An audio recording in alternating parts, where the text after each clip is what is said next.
Hello, I'm Brett Gilliland, host of the Circuit of Success podcast, and here's what's coming up on the show. It seems like you are a very deep thinker, right? I mean, you keep thinking, I think this, I think that. I'm probably a reader. I'd read every magazine, 3 or 4 newspapers a day. And I think that I just was always extrapolating. I was extrapolating out ideas, and I was meshing different ideas together. And basically, when I could see 3 things happen very, very quickly, I would jump on it.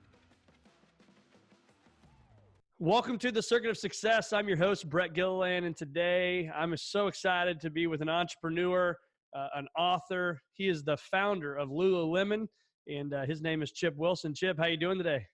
Fantastic, Brett. Fantastic. Awesome. Well, it's great to have you. It's you've got a heck of a story, and I'm excited for our listeners to hear that. But like on every show, I always ask Chip it's a big question, but what helped make you the man you are today? Because you are more than obviously the father of 5 boys, a husband, an entrepreneur, and an author. What helped you make all those things? Well, of course, everyone wonders how much is genetics and how much is environment. And I think I had the perfect amount of both. You know, as athletic, a father who was an athlete and a mom who was a home sewer. And then I think we just never had much money. We kind of that lower kind of middle class. Dad was you don't make much money as a phys ed teacher. And, but I think I had a lot of drive. And I think that I sometimes wonder, is that genetic or is that, was that built into me? I don't know. But I feel like I just wanted to succeed. I wanted to find out what was going on in the world. Had all these ideas, and I wondered if everyone else had the same idea. And so that drive obviously helped you very much in the business. But we'll talk about Lululemon in a little bit. But I know you got into what? You had the surf company, you had a skate company, a snowboarding company, all sorts of stuff. So tell us about those. Well, when I graduated at university, I was 25, so I was on the 8-year bachelor program. Hey, nothing wrong with that. I started to do triathlons, and that was a long time ago, so probably 80, I guess. And then there was only about 10 people in the world doing triathlons. I quickly found out that there was no good clothing, especially for that kind of distance, and a lot of rationing, a lot of issues. And because my mom was a sewer and I had some ideas, I started making triathlon clothing, but of course there wasn't enough people to make it. I was originally from California, San Diego, and living in Canada. And so with that, I started supplementing what I had and started bringing up surf gear from Gordon Smith and Stussy and OP, Billabong, Quicksilver, and that into Canada. So really the first person to bring that into Canada, kind of a virgin territory for that market. And so I think that I just, that the triathlon stuff didn't go, but the surf stuff went really well. And then that kind of had its rise and fall, because you start in almost every industry, you start off with 3 businesses. It goes to 500 and then falls to 3 again. And so as that was going up and falling, then skateboarding was coming up and then falling, and then snowboarding, came up and then started falling too. So I followed those general trends. And so you followed those trends, and then you saw another trend around mindfulness and yoga, and you started this little company called Lululemon. So talk to us about that. I'm wearing Lululemon pants right now too. Hope that's all right. I wear them all the time. Well, you never know what people are wearing behind the microphone. That's right. They're sitting down. That's right. I think, like I said, I saw these, athletic social trends, rise and fall. I had failed a couple times. I tried beach volleyball and I tried mountain biking, but what I discovered is neither of those sports, which became big, no one wanted to look like that on the street. So, I sold my surf skate snowboard company, and I sat around for a while and I kind of looked around, and of course I was injured from falling a lot, snowboarding and skateboarding. So I started doing yoga. First class that was in Vancouver type of thing. And I looked around and I went, this is pretty cool. This is going to be, I could sense it went from 6 people to 30 people in 1 month. And if I extrapolated back the surf skate snowboard business, I went, wow, this is going to be just as big. and Mm. as much opportunity.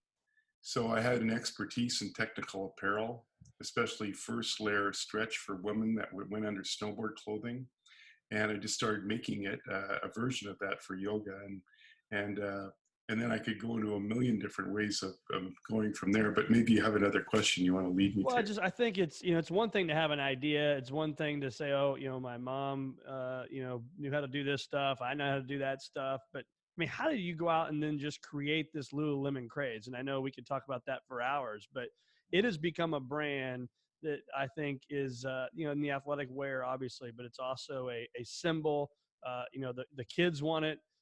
Moms want it, dads want it. Now, heck, some of my boys, want to wear the t-shirts and stuff. I mean, you've created this thing that's become a brand, a symbol, right? And so how did that happen? Because it doesn't just happen overnight. Yeah, so you're looking for the aha moment and then what to do with it type of thing, is Yeah. sense.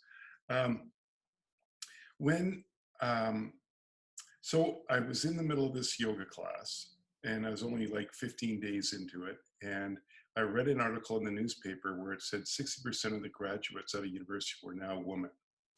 And in 1998, that was a phenomenal number, because when I went to university, it felt like 20%. You know, Sure. maybe because I couldn't get any dates, it felt like 20%. I don't know. Yeah, right. um, it really, I mean, that was astounding to me. And I'd done work and a lot of reading in Africa about the whole goal was to educate women, because the more educated women are, then the fewer children they will have and the longer they'll wait to have children. Hmm. So I extrapolated out and I went, oh my God, for the first time ever, we're going to end up with a brand new employee and a brand new consumer that's never existed before. A highly educated university woman that now goes into the workforce and now suddenly isn't leaving at the age of 24 to have a family. And so they're going to wait till they're 32. So that's what I extrapolated. So with that, market then became the new Lululemon employee, and it became a customer that was highly educated, media savvy, owned their own condo, traveled was athletic, stylish, basically a lot of consumer spending involved. And so I went, so that was there. And then also I could sense that in the 90s, there was a lot of talk in the media about breast cancer for women. And I'd sensed from being in the workforce and being the age I am that prior to that, women who came into the workforce were kind of emulating their fathers. And they were doing the 3 martini lunches. They were smoking cigarettes because they thought that that's what was successful. And I think, when you combine that with the heavy dose of the pill at that time, I think it created, the atmosphere for breast cancer at that time. So I think when these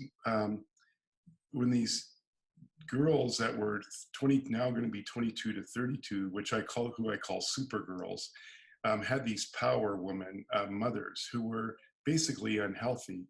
And these super girls just didn't want to live their life like that. And I think that yoga was something that was accessible, it was feminine. And when I mean accessible, they could do it lunch hour, they could do it in the morning.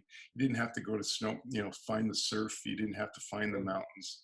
And it was, so it was feminine, stylish, the whole works. And I think when you combine that with, I had a couple other ideas. Do you want to hear them? Sure. Well, I call the Supergirls because that in the 90s, for the first time, you saw a girl with superheroes like cartoons. And so they were wearing lycra and they were equal in power to men. And I think that the Supergirl mothers were wearing all the big power suits with the big shoulder pads, looking very mannish. But who the girls were looking up to were these like lycra-clad power superheroes on TV. So I also think that in the 90s, you had amazing, probably divorces peaked. And I think you had fathers who never knew what to do with their daughters. Right. And they became baseball coaches, soccer coaches, and athletic coaches. And so I think these girls became exceedingly athletic. And I think that basically all those things kind of combined together provided the perfect template for this new market and this new sport. So I pause there for a second. I'm just thinking in my mind about it. It seems like you are a very deep thinker, right? I mean, you keep thinking, I think this, I think that. I mean, you're tying the kind of the comic Wonder Woman type person to the businesswoman today, and you bring that together into this brand, right? So when you think, when you say, I think, are you a thinker? Are you sitting around in a room thinking all day? What are you doing? I'm probably a reader. I read Okay. a phenomenal amount and always have.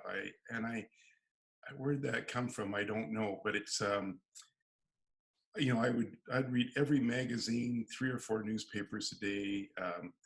I very rarely watched TV when I was young, and even to today, except for Netflix is kind of taking. And I think that I just was always extrapolating. I was extrapolating out ideas, and I was meshing different ideas together. And basically, when I could see 3 things happen very, very quickly, I would jump on it, which is kind of what I did in surf, skate, snowboard, and then again in yoga. So I would have seen on the first yoga class I would have had a little poster on a telephone post with a little rip-off telephone, that type of thing. Yeah. And then maybe a couple of days later, I would have heard 2 women talk in the coffee shop about yoga. And then I would have read an article about yoga in the newspaper or something, that and I'd go, oh my God, like I've never have I seen anything about yoga. And now 3 things in 1 week, like that's when an entrepreneur, someone who has an idea, jumps on it. And then once that 3 things happen, I mean, my mind immediately goes out 20 years and goes, now, is this something that I should do or not do? And at that time in my life, I could definitely have I've done nothing. I had sold my first company, and when I mean nothing, that means I'd have to get a job as a barista at Starbucks to, but I could have paid off a house and bought a car and sent my kids to school. So, but I decided to jump back in. The idea was too good. Yeah. So talk about the success of Lululemon, but on the flip side of that, I would like to talk about what's some of the stuff that maybe brought you to your knees, or some of your failures that you've publicly shared that, so many of us, I think we look at people like you and we say, oh gosh, here's this guy that had this, meteoric rise to success, but clearly it wasn't that. And so what are some of those failures that, as a newer Lululemon founder, that you were bumping into, that were really tough? Well, yeah, even before I say that, I think to say 20 years, I had this company called the Westbeach Surf Company, and it didn't make any money. So it was every year I thought it would do better. Every year I thought it would do better every year. And at the end of the day, I had these 2 retail stores of our own. We made our own clothing, designed it, put it in our stores. And these 2 stores made $1 million a year. And this international wholesale business we had lost $1 million a year. So what I'm really getting at there is that there was like 20 years of learning. And then to be able to sell that and sit back and go, okay, what didn't work about that and what did work about it? So what did work about it is the vertical retailing, getting rid of the wholesaler. Now, almost everybody gets into wholesale because you can make a few samples, show it to a lot of people, get a lot of orders, and then go to a manufacturer and get it done. But then there's a big middleman in between that's taking a lot of the profit. So I'm getting around to your question. Oh, this is great. But it was a matter of, I had to get to 5 stores in order to get economy of scale production, in order to get my costs down on my product to make any product. And when you come out with a brand new brand and a brand new product with no marketing dollars, 0, I had none, then that's a struggle. And that's what almost every entrepreneur that goes into anything that needs mass production goes through. So I bought a house. I bought a house for about $500,000 in 1998. I borrowed $200,000 on it. Got through about a year. Borrowed another $200,000 on it, and then that's it, right? And then I ran out of that, and then I had done some wholesale because I had to do wholesale in order to get my economy of scale numbers up. That company went bankrupt. And so now I didn't have enough money to pay my employees. And so I got a job. Westbeach moved back from Portland back to Vancouver, and they offered me a job to be CEO. So I took that job in order to fund Lululemon. And then we ran out of that money. And then and then that Christmas, if I hadn't got fired from Westbeach, because they really combined Sim skateboards and Westbeach snowboard together, and so that CEO took over. So I got a $50,000 severance. If it wasn't for that 50,000, little breathing room, it never would have happened. yeah. So there was a bunch of things in there that. And actually, another thing that happened is that the Vancouver housing prices were going up so fast that I was able actually to take another 100,000, at that point. Right. And so there I was mortgaged to the hilt and had everything in this business, and it was either going to work or I was in a lot of trouble. Yeah, and homeless, right? But talk about that, because there's a lot of learning even just in that. Is a lot of people are listening to this, right? They may be driving on the road, they may be in their job and they're not happy. They've got this great idea, this vision that's 20 years long, but a lot of people are scared to go take 3 loans off their house, right? And go into debt. And as you would say, push all the chips in, right? A lot of people are scared to do that. So what was it about you that was different, do you think? Well, I think for me, because I'd seen it 3 times before in the surf skate snowboard business, I had an idea of where it was going. I also had evidence of this new business model of being vertical and not wholesale. I could also sense that whoever got into a Lululemon product, you could see in their eyes, you could see how they feel. When they bought the clothing, they just didn't buy one thing, they were buying 3 things. And it wasn't, it was just like I had to have faith because I knew I had the right product at the right time for the right market. And then I had to I wanted to let word of mouth make it work. And so anyway, but you're getting back to the people that are sitting on the freeway listening to it. I think there's 2 things for me, and that is, if I was sitting on my deathbed and I didn't do it, would I always be regretting it? I only have one life to live, and is it a life worth living? And I think the other thing on the other side I look at, which is quite recent, would my 12-year-old self be proud of me today? And that really is an interesting thought, because it goes, like, did I play a life of fear, or did I live a life of possibility? Just writing that down. Would my 12-year-old self be proud of me today? That's phenomenal. And I think too, it has become this like luxury brand, right? It's whether you have your iPhone and a Lululemon pants and your, Louis Vuitton purse, right? For the women, in the world. And it's, but how does that happen to when at the time, I guess there really wasn't a lot of competition, but you're still able now to go out and sell a $120 pair of pants in that world, right? Or a pair of yoga pants when everybody else wants to charge $50. I mean, how do you get away with that? Well, because people are under the perception that it's the same product. Yeah, and it's not. At the end of the day, the idea was to make a better quality product at a better price than the competition. The fact is the competition can't make a better product than Lululemon.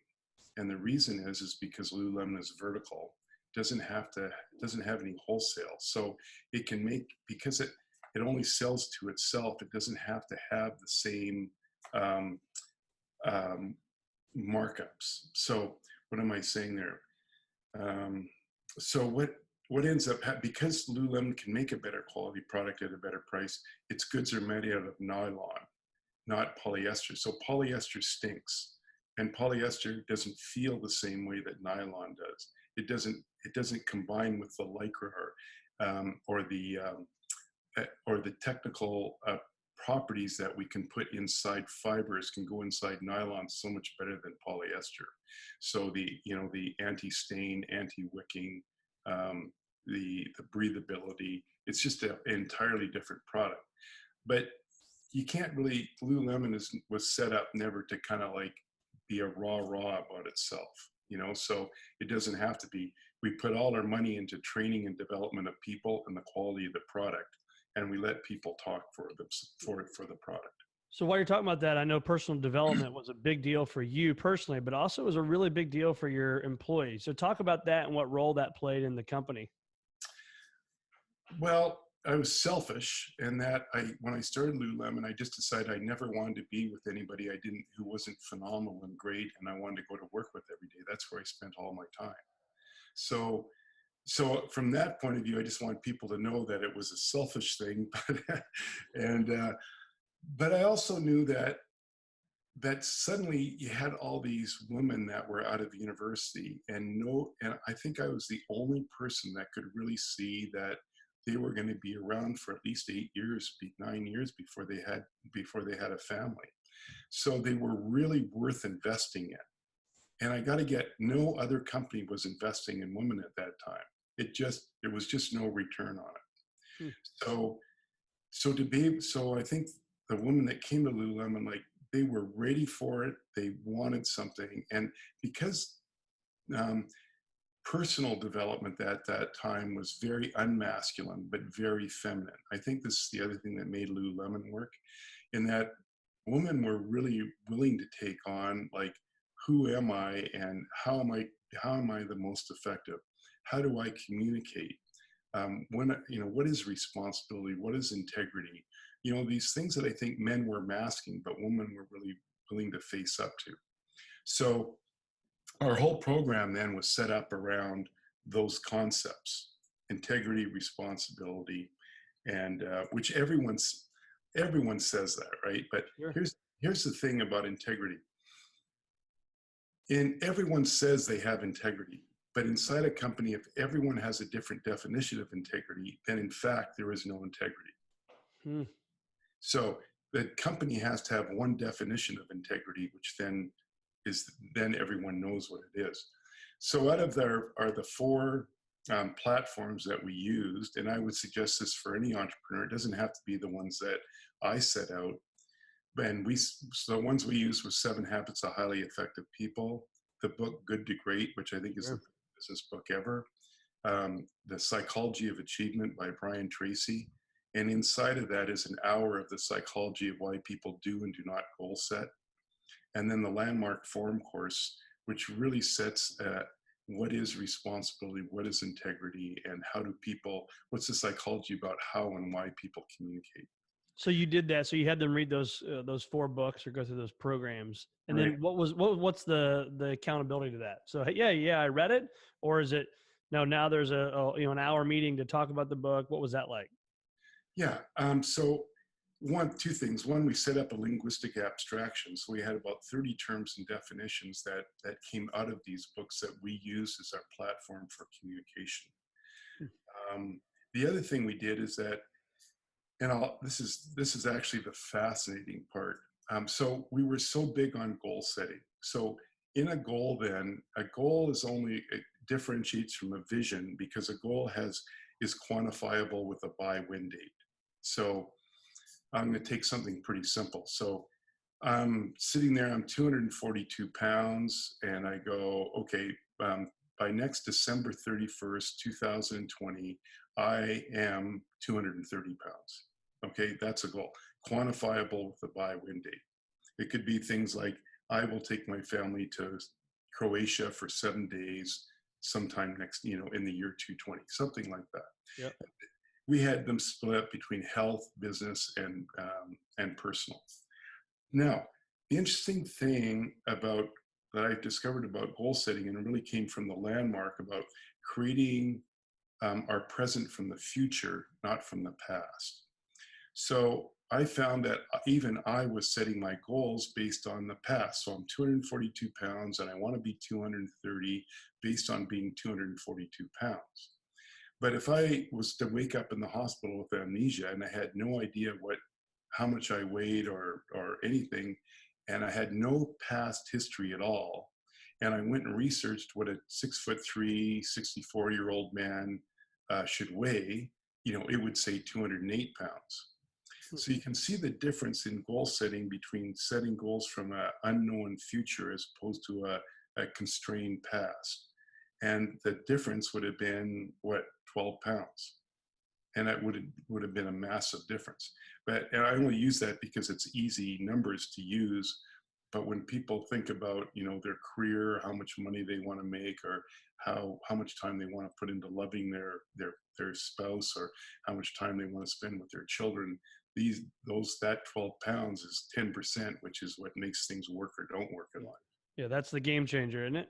So how did you drive that in your culture? I mean, what you personally, I know obviously as the founder, the CEO, the leader, the everything of that company early on, how did you personally drive culture? Well, I actually, once I set the template up, as I said about so many things at Lululemon, I think I set a template up, and then we just had these amazing people that just took it and ran with it. I'm kind of an idea guy. I'm not a structural person, but I think that there was something in these goals that had people's lives really work for them. And of course, Lululemon, not only because of the product and the business model, but because of the type of people we have, ended up making so much money. It was almost a what do they call that? A prophecy. Prophecy, yeah. Yeah, it's going to happen. But I had a template for goal setting, in 18 goals. So you set a goals for, first off, you set a vision for your life, like 10 years out.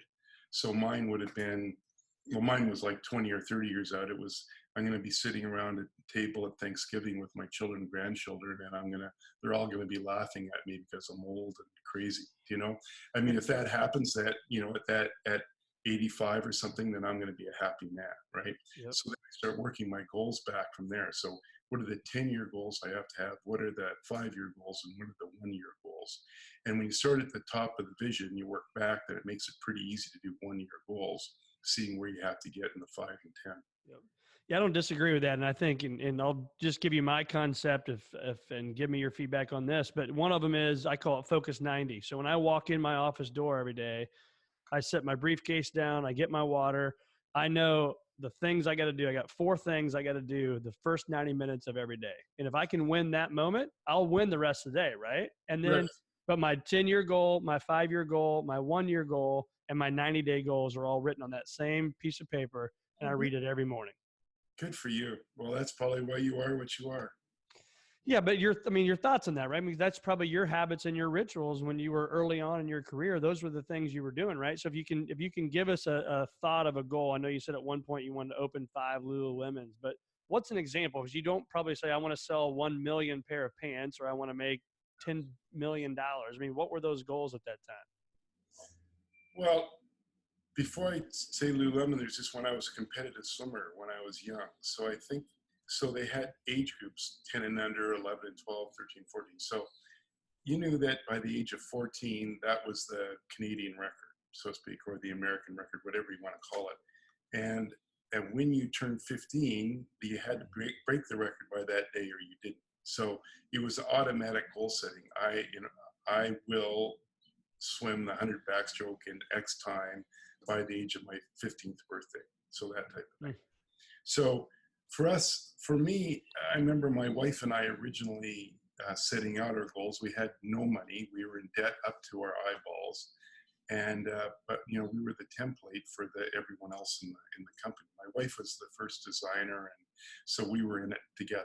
And so we decided we were going to have, in 10 years, we were going to have $30 million in the bank. We were going to have a $10 million house on the ocean, and we were going to have, and then what was it beyond that?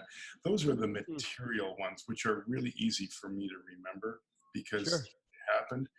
Now, what's interesting about that is because we had that set in, at a certain point when Lululemon became incredibly strong, and our cash flow was unbelievable. We decided that we were going to prioritize family, and we were going to prioritize the goals that we'd set. So then that decision then had to sell to private equity. We didn't have to sell to private equity. We didn't have to end up going public, but we as a family had these goals, and those goals are then driving our decision making. Yep. Makes total sense, right? The personal vision, the personal goals are driven by the vehicle that you happen to be sitting in, right? And that's for you, that was Lululemon. So what changed for you when you were in debt up to your eyeballs, as you said, and now became massively successful financially? What changed? I don't, well, I don't think anything changed. Yeah, by selling, of course, I lost control of Lululemon, and Sure. that's another story. Because I started Lululemon quite late in life, I mean, sometimes I get labeled with Colonel Sanders about starting businesses late. I guess I was about 42 when I started, but Lululemon really didn't, come to any success till I was 50. And, those 8 years were, like I said, a struggle to get there. But it was, so once you're 50, I don't think anyone changes, like it's the things that were always important to me was, of course, health. And because without health, that your ability to enjoy your family is very small. Right. And I think it comes down to Maslow's hierarchy of needs. And first off, you got to take care of survival and reproduction. And once that's occurred, then you start moving into longevity and like healthy relationships. And I think that's where my priorities always lead. Well, I think it's neat to hear you say that too, because people, I'm in the money business. It's what we do every day. And so people think once they reach these certain levels, right, whether it's 10 million or 100 million or a billion or 10 billion, that's going to be the trigger point for something in their life. And all the successful people I get to talk to, and people like yourself, there wasn't this moment of I have X in the bank and now my life is completely different, right? Yeah. No, I mean, what money does allow someone to buy is time. And as I'm 64, I mean, you can get where like I have a driver, and I have a driver, and people go, "Oh my God, that's so ostentatious." But it's not any different than having an executive assistant or having a gardener at your Right. house. If I can pay that person $25 an hour, and I can do $300 worth of work at the time he drives me to my workout and back, then I make money on that. Wow. So and my whole idea behind saving time is so I can be with my children and family, because that's my highest priority. So what's that dude or female? What are they doing right now? As we're speaking here today, where's the driver? Sitting outside waiting, or are they at home waiting for the end of the day? No, because often I'll walk home or things like that. So Okay. especially in the summertime. So no, they take care of, we have a couple of houses, and they'll be taking care of some renovations that we have going on. Nice. If the car needs filled with gas, I'll do that. Or I need to, all those things that you always wished you had someone to do, but doesn't do them. I got that person. You got it. Good for, I'm giving you a fist pump right there.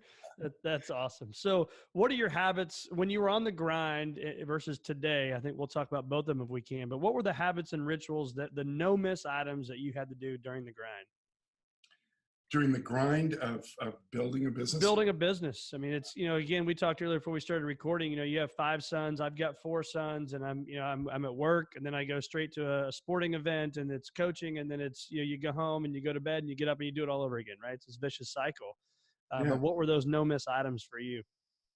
Well, it's funny you say the grind, because in Vancouver, we have 3 mountains inside the city, if you don't know, right on the ocean. So it's a phenomenal place. And I do this thing called the Grouse Grind every morning, well, 4 mornings a week. So it's a 1-hour hike straight up a mountain. So so when you said that, I was a little bit confused. So in my things I must do, first thing in the morning is I must get that endorphin rush. And so I will go to University of BC, which is maybe about a 10-minute drive away, and run the stairs, which takes about maybe 5 minutes to get to the top of the stairs, and then walk down. I'll do that 5 times. Wow. Or I'll do the Grouse Grind, which then takes an hour to do. It's just across the town. And then maybe, so that's critical for me. And then what do I do coming into work? During the grind part of Lululemon, what would have occurred? I think it's one of the things I made sure once a week I would sit down for an hour with just a pencil and a piece of paper and just think about where the future needed to be. I think my expertise is actually seeing the world 5 to 7 years in the future, which is really, really difficult for a lot of people I work with, because I'm kind of like, I'm willing to give up a lot of what's happening and good right now in order to build where the world is going. So that's important. And then I think it's just the regularly scheduled meetings, and then probably even leaving at 1 o'clock and going for a walk or going for like a 30-minute run would have been critical at that time. And then absolutely being home for dinner with my family was critical. Um, I Again, part of selling the company to private equity was either I had to make the choice of I was going to be traveling. I was building a global business, so we were already in many countries already. Either I was going to be on the road building a business, or I was going to be letting that business let me raise a great family. I And so like it. I chose the family. Well, that's a great choice. Great Yeah. choice. It's neat to see somebody at your level, and that was still the number one priority. So congratulations on that. So what would you look back and tell the Chip Wilson, the 30-year-old Chip Wilson, or the 40-year-old Chip Wilson? What advice would you give that guy? I would have given that guy the advice that I didn't need to sell to private equity, and I didn't need to go public. It's funny. I was listening to Bill Gates say exactly the same thing a Hmm. couple months ago, and his big regret, just the ability to move quicker and faster. And I think entrepreneurs can see the future, and it's very, very difficult for other people to see, especially inside a public company. I could have, with the massive amount that Lululemon was making at the time I did private equity, I probably could have just gone to my bank and said, give me $40 million unencumbered. And then I would have been able to buy my $10 million house and put 30 million in the bank, and then run the business that way. Yeah. But I didn't, and I got a different outcome from it. So that would have been I would say I went private equity, and in order to get advisors, because people had told me, well, I haven't run a billion-dollar company before. You don't know what you're doing. You need people around you. The advisors I got through private equity, I think they were self-interested. And so I had, of course, as they should be, right? I mean, I'm not naive in that, but what I mean is how I would have structured the deal going into private equity was really handcuffed me is when we went public. I lost control of the board. So consequently, I lost control of the culture at Lululemon. And Lululemon went probably through 5 years of the greatest growth in athletic clothing between probably 2013 and 2018 when it just went flat. If you look at the stock, it went nowhere because it kind of self-imploded because it just had board of directors that were your normal run-of-the-mill trying to do good people, but who were running by fear as opposed to possibility. Yeah. So talk to us about that. I ask this in every episode, fear. You mentioned it, so we'll bring it up now, but how many of the fears you put in your mind over your career blew up to the magnitude you put them in your mind to be? Do I have them? Fears. So you probably put some in your mind early on, right? Like maybe this won't make it. Maybe I'll go bankrupt. Whatever the fears were in your mind. How many of those actually blew up though? Well, I don't think I can't say they actually did. I don't think I had that many. I don't think I had fears like that. I think part of what works for me in life is I'm incredibly trusting, and I believe in people, what they say to me, and I'm incredibly positive about the future. So I think that masks a lot of what other people have as fears. Now, where that works for me because I get incredible people around me. We can build a great company, but then I also attract a certain number of people that are, let's say, unable to make money on their own, but they're entrepreneurial, knowing how to make money off of people who have my personality. And I have to sit back and go, well, I was always that way. I drove an old car and left the keys in it because you want to take my car, go for it. I just Right. don't, because details and small things in life are very, very, they just can't take up my mind because I've got like big, big ideas. So I need to free my mind to love and trust everybody, to think of possibility and be out there in the future, not get consumed with fear and what ifs. I love that. So you don't have to name drop unless you want to, which is totally fine. But I mean, so when somebody gets to your level now, I mean, who are you surrounding yourself with to keep yourself a student of the game and, you know, grabbing lunch with? I mean, what is that buddy system like for you now today with your level?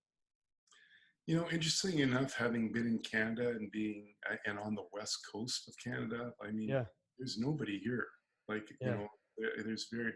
I have a, you know, a 90-year-old billionaire here in Vancouver, Joe Siegel, who was in the apparel business and is a wonderful, wonderful man. And I think about, you know, 5 years ago, he said to me, you know, Chip, you know, like you got two more big ones in you, you Hmm. know. And so I went, wow, that's interesting. And, you know, he said to me, you know, at 60, I kind of like, you know, it's not like I retired, but I started putting my money into real estate. I was making my 7% return a year. And here I am, 90 years old, and I've, you know, yeah, what have I done in 30 years? I've done nothing. You know, it wasn't exciting. He said, Right.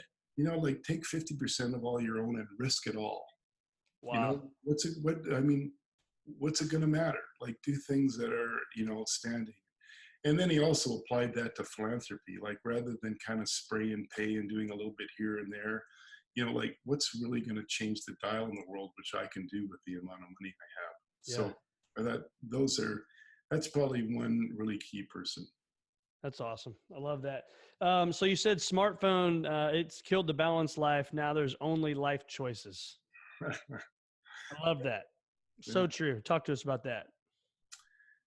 Well, it was because I'm older, I got the context of observing my employees and observing people. And of course, I have, you know, 5 boys, so I get to observe them too. And even myself, and I could see where, um, with the digital world, probably starting in 95 or something like that, the amount of information that was coming to each and individual person was becoming exponential. And I could also see that, you know, the algorithms that, you know, Google or Facebook or whoever has to keep you on their site and use them as much as possible was eating up people's, it was entertaining people in a way that gave them an endorphin rush. Um, what I what I saw then is that life was passing people by, as often happens, without realizing that, oh, like 10 years has gone by, and have I really appreciated my life? Have I appreciated what I've done, where I've gone to, the people around me? Um, so and then at a certain point, it became so easy to have a smartphone that you didn't need to be, you know, when you're, you know, when you're at the office, you're at the office, or your family, with your family. But now you could choose to be anywhere, anytime. Right. Basically, what I'm getting at is that because life was moving exponentially,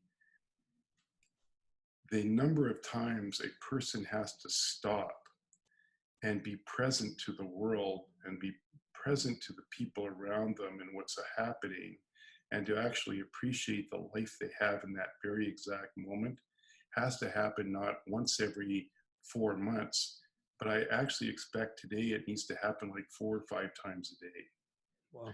because that phone can absorb everything. And pretty soon, as what happens to many people, they lay on their deathbed and they go, what the hell happened to my life?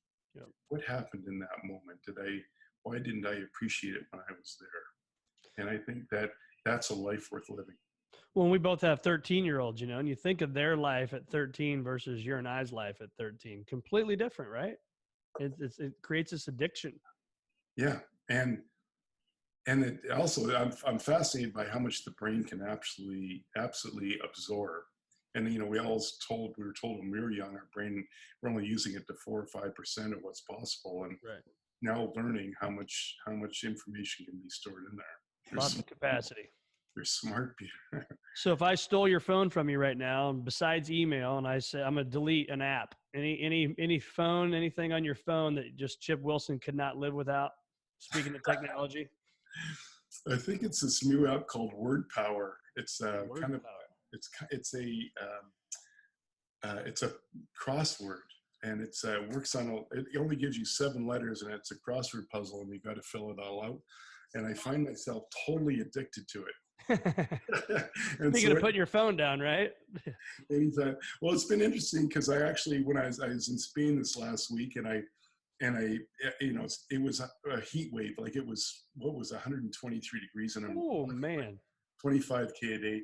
I run across this cold, fresh pond, and I dive in, and of course I've got my ear pods on, and I've got my phone here, and everything falls into the pond. And so I've been without a phone for 3 days now. So Uh-oh. take your point very seriously. Yeah, exactly. So what favorite book you can recommend for our listeners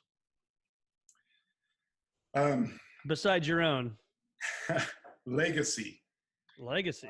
by Kerr, Kerr, and it's about the most winning sports team in history. It's New Zealand All Blacks, Oh yeah, I've heard about that book.